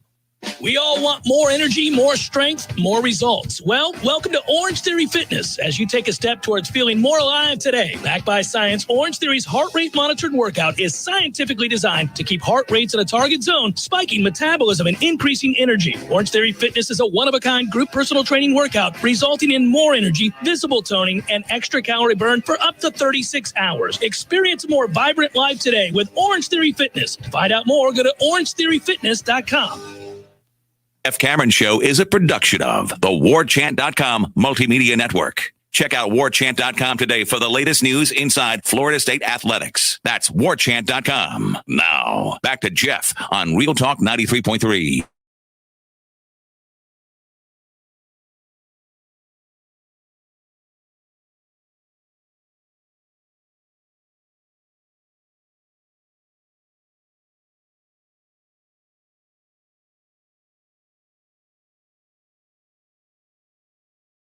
Tom and I are going to do, special to the Clemson game, obviously. Some would say we solved for the future by doing that tomorrow, Tom. I do think that's true. Cheeky, very cheeky. Our friends at ISF come on board here to the Jeff Cameron Show. It's been a great addition. We appreciate them greatly. They know you want to do amazing things. You have a vision, just like we did yesterday in talking about putting together a show for a big game like this. And, you got those goals, you got the big visions, and you want to work out, you want to figure out how to get it done for the future. You work hard to make it happen. And they're an agency that will work with you. You're an agency. They say, we got it. We got you. We'll figure out how to get to where you want to go. It's a IT and strategy firm is ISF. Maybe you work in state government and you've thought about that. You've wanted to, run it past people to figure out if it could be possible. And you go through the strategy, the process, the technology. They help you every step of the way. That is isf.com. Yeah, maybe we solve for the future tomorrow, Tom, with the ability to add to the playbook. And you've hinted at this all week long, and I think you're right about that. I think that we're going to formationally do some things different that will allow us to have some success running the football. And the reason I believe that is they've shown you some different packages. In the UMass game, we saw some different looks in a couple different games. But they have found a way to do that each week. And it's really the most impressive part about what this offensive staff has done, which is, all right, we're not going to be able to do this, this, and this. Perhaps our receivers aren't good enough to win a lot of one-on-one matchups. Jordan's certainly not an accurate thrower consistently from the pocket. So how do we have to win? Well, we got to utilize where he is special, his legs. All right, let's get the read option game going. Well, okay, fine. People are going to figure that out. What else can we do? Well, we can create angles. We can create conflict. We can create opportunity and still stay on the ground, do what we do well. Yeah, I'd anticipate that the RPO game, that different facet of the read option game, is going to be present in this particular matchup. I think we're going to throw the ball out of the read option, out of the RPO a little bit more to try and get Clemson to fan out a little bit and play a little bit wider. But the thing is, and Kenny Dillingham pointed this out on Monday in his presser, is, while Brent Venables changes what he is week to week, this offense does as well. This offense does not look the same every week. Now, there are base plays that they run, but then off of those, yes. Correct. They create 2 or 3 other things. So you can't always just key on, they're in this formation, it's second and long, they're going to run this play. That's not how we operate at all. And with Jordan's poise running, whether it is an RPO or read option, with his poise to wait as long as he possibly can before he makes an informed decision, something that came out of nowhere on the road against North Carolina. If you have that tomorrow, that accounts for 1 defender who gets through. So even if you miss an assignment, he might not even be the read defender, but you miss an assignment, Jordan can get you out of a -5 and get you into a +2, if not a bigger play. That's going to be critical. The look on his face tomorrow, we're talking about expressions last segment, and where Clemson might say, really, you guys are here? Well, how about Jordan when he sees that defense? Does he think, this is different, and he looks flustered? Because it is different. Is he still calm and smiling and like, I see it, I know exactly what we need to do? That's going to tell a lot of the story because Jordan plays with a hidden amount of emotion. Yeah, I've been impressed with the way he's been able to run the read option. He's found a comfort level with it, as you noted, seemingly out of nowhere, and it has been accelerated. All of a sudden, it's not only do I know how to do this, not only do I typically make a good decision in terms of keep or give, but I'm confidently running this. I feel really good. Now, he doesn't get it right every time. Nobody does. But he's running it with authority almost as if he's always run it. And that is interesting to watch develop because that is a great equalizer in the run game. Well, you don't see a ton of negative plays. Right. Now, it's a small sample size, and you're going to go against somebody, a defense that can really skew the numbers themselves in the negative way, in the bad way. But you look at the North Carolina game, I don't think we blocked it exceptionally well in a lot of those circumstances. He was just patient enough and willing to take the punishment in order to trade the ball or in exchange for a hit. A couple of plays to Corbin that go for no gain, for example. Those are plays that if he keeps it, it's -3, -4. And if he's panicked, that's going to influence other decisions he makes later in the game. He didn't allow those things to happen. 2nd and 10 is a big play for us. Yeah, if there is the opportunity in the read option game to be in 2nd and 14 and we're in 2nd and 10, the drive's not dead. The drive's not dead and buried. You can still make the line to gain, get a first down, and do what we need to do. Imagine that. Not incessantly losing first down. Yeah. Increases your chances of having success in a given drive, in a given series. Yes. Given how fundamental of a place we've been coming from, that's a nice upgrade. I know, it's true.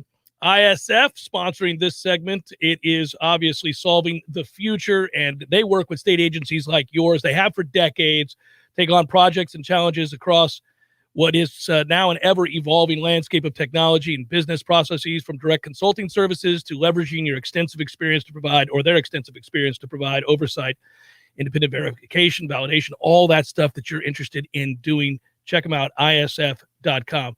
Get my picks in with my mom here in a second. Jeff Cameron Show, 93.3 Real Talk Radio, Warchant TV. Your local news now. Shots were fired in a quiet neighborhood in the Fort Braden community on Thursday morning, striking several cars and homes. The Leon County Sheriff's Office announced that they've since learned that a man got into an argument with a neighbor shortly before the shots rang out. 9 homes were hit with bullets along with several cars in the neighborhood. The suspect was identified as Kevin Popple, and he has been arrested and is now facing attempted homicide charges and possibly other charges once the investigation is complete. A sergeant at the Leon County Detention Facility is on leave as the Sheriff's Office investigates the jailer's use of force against an inmate. The inmate is now in the hospital recovering from injuries sustained in the incident. The inmate was standing on a table inside a jail pod and refused to get down after multiple orders from the sergeant. That's when the officer used his taser, resulting in the inmate falling to the floor. The Sheriff's Office says the sergeant is on administrative leave pending the outcome of criminal and internal affairs investigations. This is Rachel Lene with your Real Talk 93.3 local news update, brought to you by McEnmore Systems, Tallahassee's go-to Mac store. Check them out online at McEnmoreSystems.com.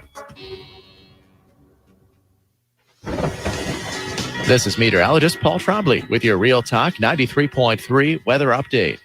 A wind advisory continues until 5 p.m. this evening. Partly cloudy this afternoon with a slight chance for scattered showers. Daytime highs approaching 66. Westerly winds 10 to 15 miles per hour. Lows around 50 tonight. Mainly clear skies and quiet tomorrow. High of 69.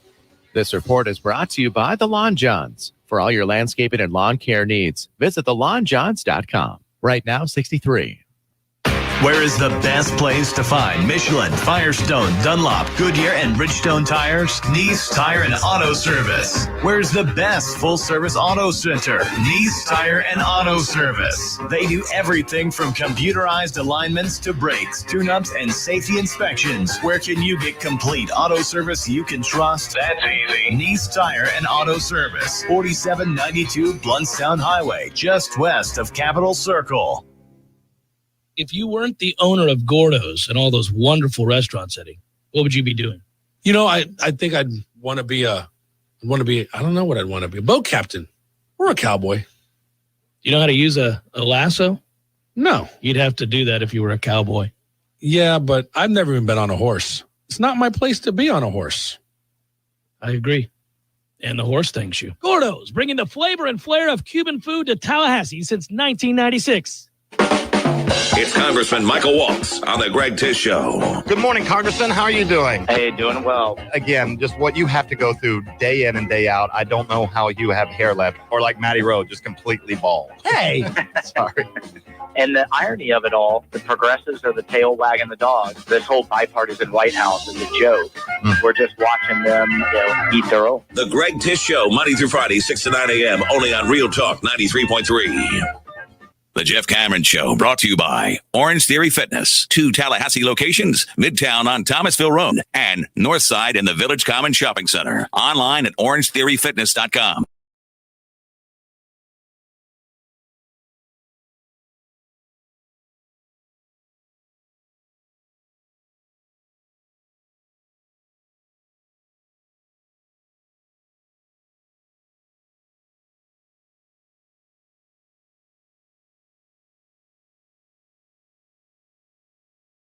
We believe here lately. She's heartbroken at this point because there have been a couple close losses. Cue it up, Tom. And now for another edition of the Family Pick. Nick. Go to your room! Ma, the meatloaf! Take it away, Jeffrey. Well, Mom, we got to start with the first order of business, which is that I don't know who you had last night, but I'll be honest with you. I had Arizona. I lost that game. Well, I did too. I lost it too. I thought they were going down the field and going to come back and at least tie it up or maybe win. And then I don't know who in the world Kyler Murray was throwing that ball to. Well, he's throwing it to a receiver who wasn't paying attention.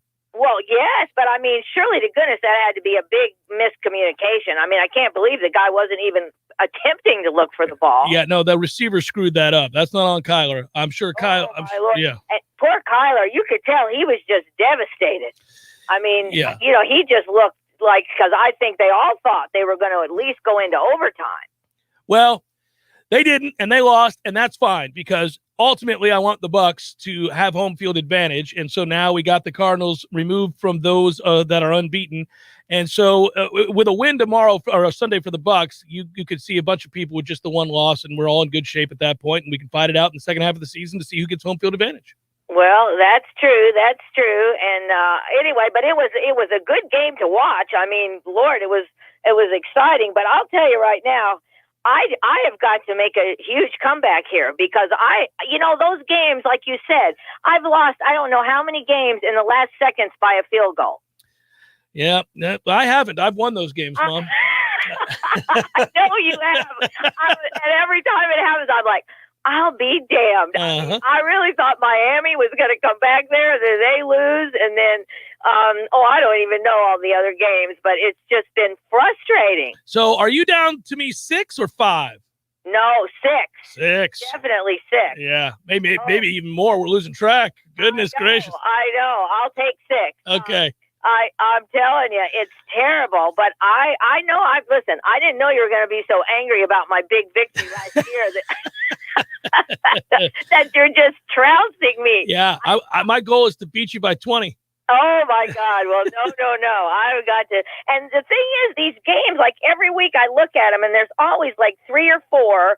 Or at least 3 that I'm like, I don't know. That could go either way. And, oh, my Lord. And on the ones that I've picked, it's gone the other way. Yeah, you've gone the wrong way. You have zigged and I have zagged. And it's been a good thing for me. All right, here we go. Here's one we're both going to agree on. It's very easy. So don't screw this one up. The Bengals are at the Jets. Yes, I have Cincinnati. Yeah, me too. That's kind of a fun story this year. That's a good team. Yeah, I know. I like Joe Burrow. Me too. Me too. Anyway, yeah, and the poor Jets, bless their hearts. Titans at the Colts. I am taking Tennessee. That's a game that I totally was wrong about last week. Well, you're going to be wrong about this one, too. I'm taking the Colts. The Colts are going to beat the Titans. We've got a difference of opinion right out the gates. Oh, my. Okay. Well, I don't know about that. But you know what? As I am looking at my statistics here, it looks like the Indianapolis, it's like a 1-point game, they say. Yeah, the line for that game is the Titans are actually underdogs. It's kind of strange. They're 5-2 and the Colts are 3-4, but the Colts are favored at home in this game, and they match up well against Tennessee. So I find that fascinating. It's a 3-point spread currently on DraftKings if you were going to bet it. Oh, okay. Well, I won't, but anyway, I'm just looking at what I have here, and it looks like it's like a 1-point difference. All right. Well, I took the Colts. You took the Titans. We're both going to take the Rams to beat the ever living daylights out of the Texans. That's a terrible game. We are. All right. Steelers at Browns. I know. Now this is if Baker Mayfield was playing, but what's his name? Case Keenum. Is that who the quarterback is now? He didn't do bad. He played well. Yeah. So I think Cleveland's defense is going to get after Pittsburgh, and so and Ben. So I took Cleveland. I took Cleveland as well. Ben sucks. It's over. He should quit now. Eagles at Lions. We're both taking the Eagles. Well, I don't know. I know. I think Detroit's got to win a game, and Philadelphia's not very good. No. And it's at Detroit. So go ahead, take them. I have my initial by Detroit. All right. They go from the ranks of the winless to notching their first. You'll be so happy. The coach might cry. I know. I will. I might cry. I'm going to take the Eagles. I think the Eagles add to Detroit's woes. Go on the road there, and I'll take the Eagles. Well, we'll see. All right. 49ers at Bears. I know. This game bothers me, too. But who is it? Justin Fields? Yes. Yeah, bless his heart. He was struggling last week, which I was tickled about. But I took San Francisco. I did too. Panthers at Falcons. Good game. Yeah, this is a good game. I took Atlanta. I went against them last week, and so I don't know. I think that's a toss-up. I took the Falcons as well. I think Carolina's a fraud. They've lost 4 straight. I never believed in them at the beginning of the year when they won those games, and I still don't believe in them. Give me Atlanta. The Dolphins are at the Bills. Ooh, good night. Not a good game for the Dolphins. No, Buffalo. Yeah, that's easy. Jags at Seahawks. Yeah. See, now that game is intriguing to me too. I wouldn't watch it if you paid me because these two teams suck. They do, and I just think Jacksonville's going to have a hard time going all the way to Seattle. And Seattle, I know they're not very good, but I took them. I took them as well. It's a pillow fight, those two teams. Washington at Denver. Yeah. Oh, God. I'm taking Denver. Me too. Bucks at Saints. I'm taking my Bucks. Cowboys at Vikings. I'm taking the Cowboys. Giants at Chiefs. Yeah, I'm taking the Chiefs, but the Giants played pretty good last week. They did. I know. And this is funny. I knew you were going to say that. That game, I looked at it too. I was like, I don't know. I think the Chiefs are broken. I would have just taken Kansas City, but now I'm like, I don't know. You're right. Their defense is really bad, and I don't know. It seems to me like Patrick is just trying to do everything, and then he makes mistakes, and it's shocking, but I did take Kansas City. Me too. All right, so that's it. That's all. We've got a few different. Wait. We left a game out here. New England at the Chargers. Oh, you're right. I totally ignored New England. How did I do that? I did ignore that game. Silly me. Silly you. I'm like looking down here. I'm like, now wait a second. Hold on a second. Go ahead. Okay. Baker was cleared to play for the Browns an hour ago. That news came down an hour ago. I don't know if that affects your picks. No, well, thank you. I did pick Cleveland anyway, but I don't really know if Baker should play because I think he runs the risk of really hurting himself more. I don't care. I hope he plays. He makes them worse right now. Patriots at Chargers. I know it. I'm taking the Chargers. I think that's a good game, but I'm taking the Chargers. The oddity is, and I'm taking the Chargers too, but that's not a good matchup for them. In fact, lest we forget, the Chargers got beat in a way that I've never seen an NFL football team get beat last year against the Patriots. It was like 48-0 or 50. What was the final score of that game, Tom? Look that game up. People forget about that. That was unreal. The Chargers got absolutely mauled. Well, they're probably playing that tape over and over this week to remind them about their humiliation. What was the score, Tom? 45-0. 45-0. I knew I wasn't crazy. Imagine this Chargers team not scoring a single point. I know. I don't know how you remember all that. Well, anyway, I'm taking the Chargers. I really think Mac Jones is doing a very good job at New England. I really do, but I'm picking the Chargers. All right, me too. Love you, Mama. Talk to you later. Well, we got two different. Yeah, we have a difference with Philadelphia and Detroit, and Indy and Tennessee. That's correct. Okay, all right. I'm going to win both of those and start my comeback. I don't think you will. I love you. Good luck with Clemson. All right, thank you. Love you too, Mama. Bye-bye. Bye-bye. There we go.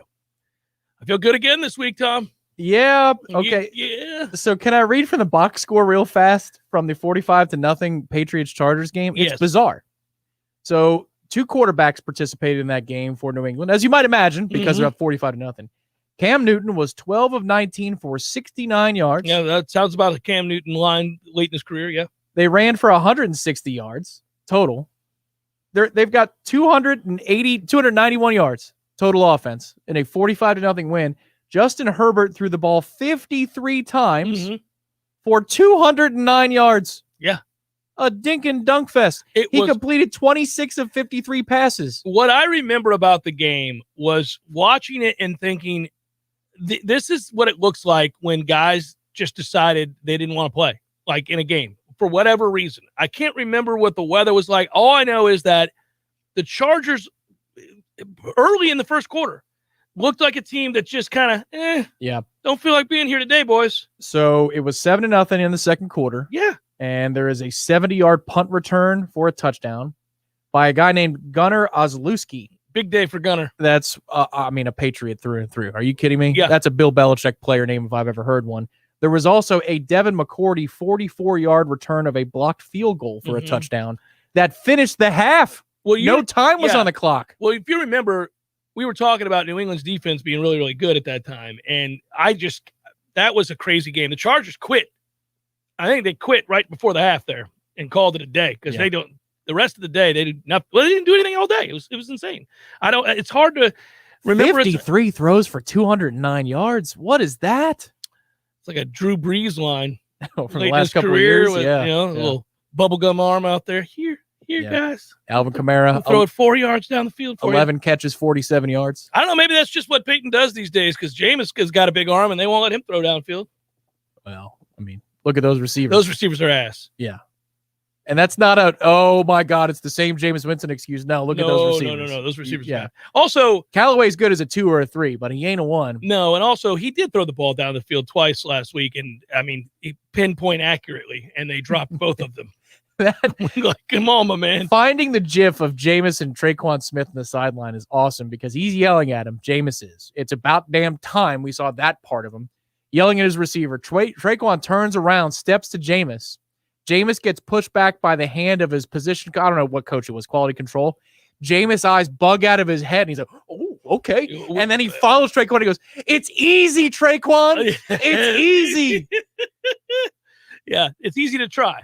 I believe that's what he's saying. He's saying it's easy to try. You just have to try. Yeah. That's the one thing every coach says it, and it's annoying, and you roll your eyes, but it is true. You control effort. You can control that every time. You have to give effort, my man. You gotta have to give an effort. And you control that. Nobody else does. Jeff Cameron Show, 93.3 Real Talk Radio. Warchant TV.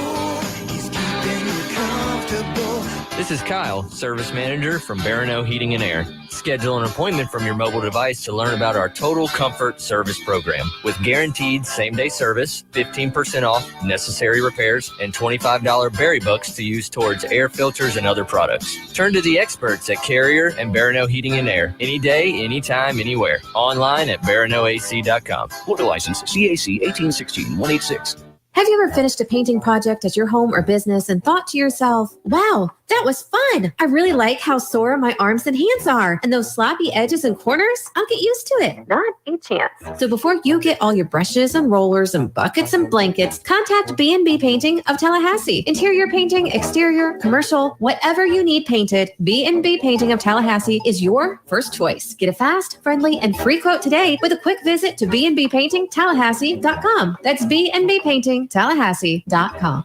Our partners at ISF know you want to do amazing things. You have big ideas and goals for the future. For over 40 years, ISF has focused on solving the future for state government through strategy, process, and technology. As a national management and IT consulting firm, ISF has the expertise to transform strategies, refine processes, and implement solutions to lead you in today's changing environment. ISF, your vision plus our expertise brings your brilliant ideas to life. Visit ISF.com to learn more. ISF, solving the future. What's important when shopping at a gun store? Let's start with a friendly and knowledgeable staff. Then add top-notch service, great selection and pricing, and a personal shopping experience only found at a locally owned and operated business. At Red Hills Arms, they're right on target. While other gun stores come and go, Red Hills Arms remains Tallahassee's go-to local gun store for all your firearms needs. Stop by today and get welcomed in like family. The best happy hour in Tallahassee just got happier. Wednesdays at Wahoo Seafood Grill, enjoy half-off appetizers from 3 to 7 p.m. Calamari, boom boom shrimp, gator tails, mudbug fries, and more. All half price from 3 to 7 p.m. every Wednesday. And if you're looking for a fresh lunch to break up the day, Wahoo serves up fresh fish tacos, sandwiches, and po' boys all week long for under $10. Visit Wahoo Seafood Grill today on North Monroe Street. Check out the full menu and order online at wahooseafoodgrill.com. Live and living color and totally free. Subscribe to Warchant TV on YouTube, the digital home of Warchant.com. From the practice field to pregame and the phone calls afterwards, Warchant's YouTube channel is home to live programming like Seminole Headlines, Wake Up Warchant, The Jeff Cameron Show, as well as Trench Talk, a live Q&A with Noles offensive lineman Devontae Love-Taylor. Just search Warchant on YouTube and click or tap the subscribe button. That's it. It's totally free. Warchant TV on YouTube. Just another reason we're the ultimate Seminole sports source. The Jeff Cameron Show is a production of the Warchant.com Multimedia Network. Check out Warchant.com today for the latest news inside Florida State athletics. That's Warchant.com. Now, back to Jeff on Real Talk 93.3.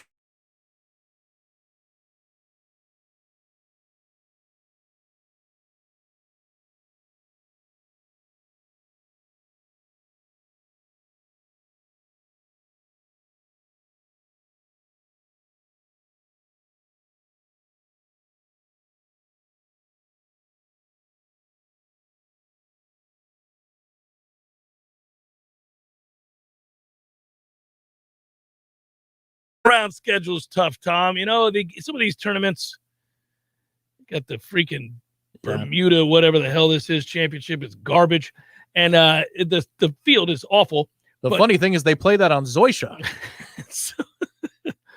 But I have not been this bad with my 3-team gambling golf effort in a long time. This is oof. Have you noticed that our guy Eric continues to document the time? I love that about him. Thank you, Eric. You made me laugh. Please continue that ad infinitum, like the rest of time for the show. Every time we come back from a break, just document the time. So Get Down or Lay Down says, I'm getting tons of sleep today so I can stay up all day and night tomorrow watching college football. There you go. So my man's like, well, it's Friday. Go to sleep. He's like, all day. I've studied my sleep habits over the last 5 years. I'm not getting enough sleep. I put together a spreadsheet. I need about 14 hours of sleep between Friday and Saturday to be able to hang out all Saturday. So if I get 14, we're going to bed at 7:30 tonight, folks. Yeah. Let's do it. I don't remember the last time I got a lot of sleep. It's just one of the things that leaves you as you get older. It's very frustrating.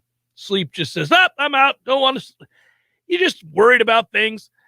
I think it's home ownership. I don't even think it's parenthood. I think it's just home ownership. It's frustrating. Yeah, insert joke here. I can understand if I don't finish the story, people are going to say, and giggle. But yesterday in my guest bathroom, walked in there, and there was a sewage scent in there. Oh, no. And that could be a problem with the pipes. Yes. What it looks like is going on is it's just the little holder in the sink. The sink hadn't been used in a long time, and whatever that drain is that protects you from the smells and you know, that was completely dry, bone dry. So it looks like we solved it, but I was looking up what it could be and the causes and the prices. I was like, oh my God. No, man. Here we go. Everything breaks down with the quickness. And you're like, well, I just did that. Why do I got to do that? As your body breaks down, your home breaks down. This is ridiculous. And now the other day I was in the backyard doing something. I looked over. There's a small hole in my house by the master bedroom, just a hole. I'm like, why is there a hole in my house? What is going on here? I walk over. It's wasps and hornets or whatever. Oh, really? In the concrete. They burrowed into the. I don't know how. It wasn't those bees that we had. No, not the those carpenter were awesome. bees. The carpenter bees come back all the time. Hey. Yeah. You always gave him a good character. Yeah, I gave him a character. Yeah. Hello, I'm gonna sting you. What's up, buddy? And you'd always walk out that back door like, you can't sting me. You can't sting me. You don't have one. You don't have one. You're a carpenter bee. You can't sting nothing. And he'd be like, hey. Yeah, he's fine. I'm big and intimidating. No, you're not, because you can't sting me. I'm going to try to grab you. Whoa, what are you doing? I'll sting you. Oh, Probables. Brought to you by our friends at North Florida Payroll Services, locally owned for nearly 15 years, offering payroll and HR services, including full online applicant onboarding and integration into payroll. Save your money and headaches today. Head to northfloridapayroll.com. It's time for, how you say, with the pitching, probables? Got to get this one. Bravos. Luis Garcia going for the Stros. Ian Anderson for the Bravos. Let's go, Braves. Let's get this one. Get up 2-1. Don't have me out here thinking the Astros are about to take this series. Which, if they win tonight, I think they're going to take this series. That would be troubling. I have a hard time trusting somebody whose both initials are vowels. Yeah. IA. I don't like that. Yeah. Has that just been a long-standing thing with you? Yes. We all have quirks, and that is a look at those that shall reside on the bump.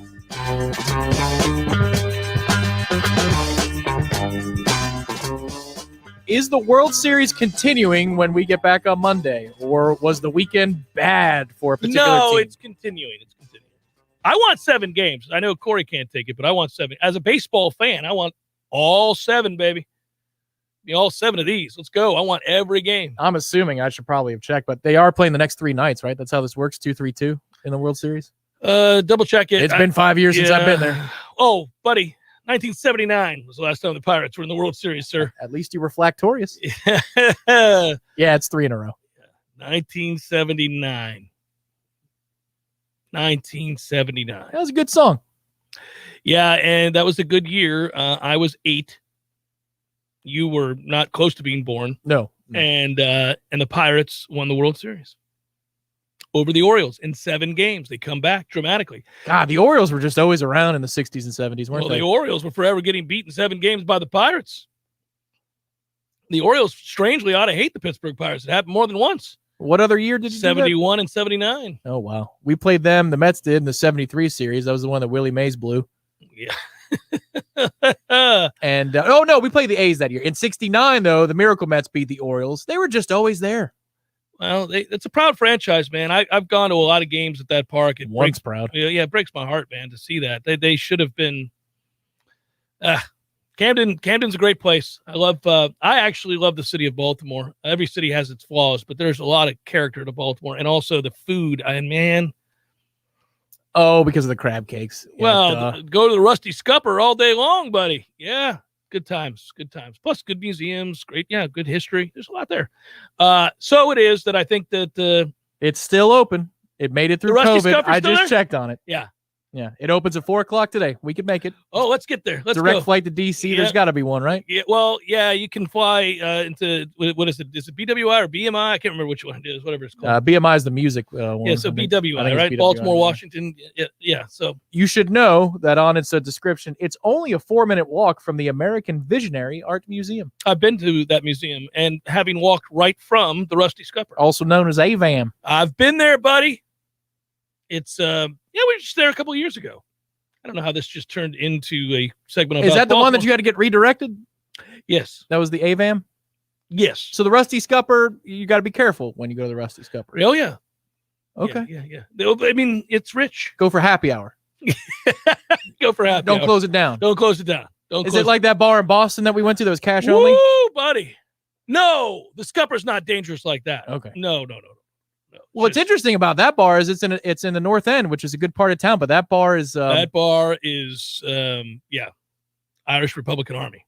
That's what that bar was. That was what's amazing about that. It's one of the best responses and exchanges between a bartender and a customer that I've ever seen. We had just gotten done watching the 1:00 window of the NFL, so it's Sunday at 4:00. This is a nondescript time. It's an empty-ish place. There are probably 2-3 people in there. And yes, that was not a place I wanted to strike up conversations. Right. And the back door to the alley was open. I thought, oh my God, who's been dragged out here? Yeah. And you said, we're just sitting down for one beer. And the bartender goes, good. Yeah. And I thought, oh my God. Yeah. The response was good. Yeah, he wanted us out. But he was fine. like, fine. Yeah. Yeah. Like, it wasn't like good, get out of here now. It's like, good idea. Yeah, man. I think he sized us up. He's like, this ain't your kind of place. And I like dive bars. Right. I love them. Well, and we're not unable to handle ourselves. But he's like, no. He didn't want us to be bothered by the kind of shady characters that frequent that place. It was the one to lure guy who was out in the streets just shouting at the wind. He was at the Island Bar at the place we were, and he was meandering back and forth. That guy was a handful. That was a problem. Because he had friends. Not him. He was a pipsqueak, but he has friends if he's allowed to act like that. Yeah, he was a little out of control. Maybe he had been overserved earlier. His whole life. He was pickled. He had real issues. We've come across some fun guys in our time. Always at a bar though. Yeah. A lot of great things. That one was the one though. Of all bars I ever walked into, I'm like, ooh, did not expect this. Next to a very nice restaurant. I went into a bar in LA that I walked into and went, okay. We're just getting the one beer here. We're just getting the one. So one beer. One beer kind of place, huh, guys? All right. We're getting just peace to the YouTubers. Yeah. Bye, YouTubers. Go Noles.